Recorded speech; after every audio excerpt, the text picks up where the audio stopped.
హిందూ ధర్మ ప్రదాత, సంచలనాత్మక రచయిత, రైతు సిద్ధాంత ఆదికర్త, త్రిమత ఏకైక గురువుకు, ఆధ్యాత్మిక సామ్రాజ్య చక్రవర్తికి, శ్రీ శ్రీ శ్రీ భగవాన్ స్వామి ఆచార్య ప్రబోధానంద యోగీశ్వర్ల వారి దివ్యపాద పంపులకు జీవి యొక్క మనస్ఫూర్తి నమస్కారములు. నా పేరు సౌజన్య, మాది కోల్మామట.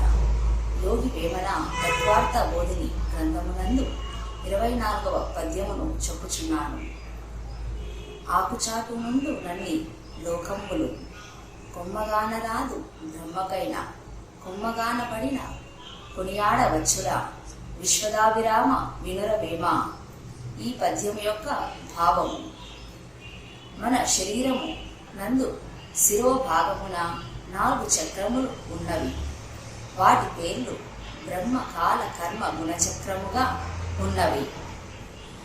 బ్రహ్మచక్రము క్రింద కాలచక్రము, కాలచక్రము క్రింద కర్మచక్రము, కర్మచక్రము క్రింద గుణచక్రము ఉన్నవి. గుణచక్రము యందు 3 గుణభాగములు ఉన్నవి. 3 గుణభాగముల యందు జీవుడు నివసించుచున్నాడు. పై భాగము కర్మచక్రము నుండి ప్రసరింపబడు కర్మ కిరణములకు గుణములు లోబడు చెలరేగుచున్నవి.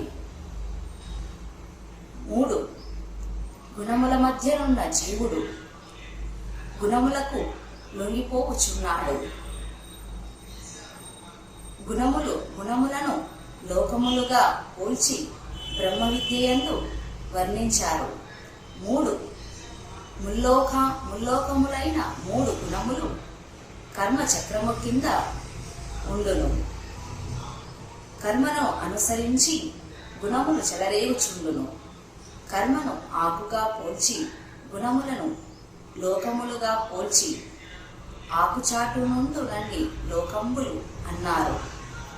బ్రహ్మకాల కర్మ గుణచక్రముల మధ్య ఇరుసుగా బ్రహ్మనాడియందు ఆత్మ గలదు. 4 చక్రములు ఆత్మను ఆధారము చేసుకొని ఉన్నవి.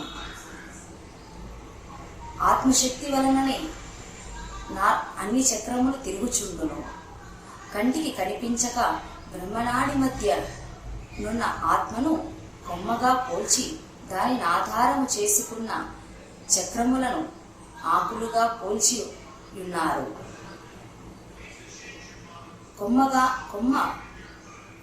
కొమ్మగా పోల్చిన బ్రహ్మనాడియందు మధ్యన ఉన్న ఆత్మను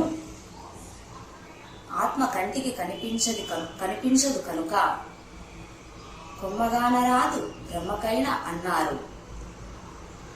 కంటికి కనిపించని ఆత్మ యోగి సాధన చేసినప్పుడు కర్మరాహిత్యుడై పరమాత్మయందు ఐక్యమైపోవును. అటువంటి వాడు ప్రశంసనీయుడు. అందువలన కొమ్మగానబడిన కొనియాడవచ్చురా అని అన్నారు. ఇంతటి జ్ఞానాన్ని అందించినటువంటి శ్రీ శ్రీ శ్రీ భగవాన్ స్వామి ఆచార్య ప్రబోధానంద యోగీశ్వర్ల వారి పాదపద్మములకు నా యొక్క నమస్కారములు.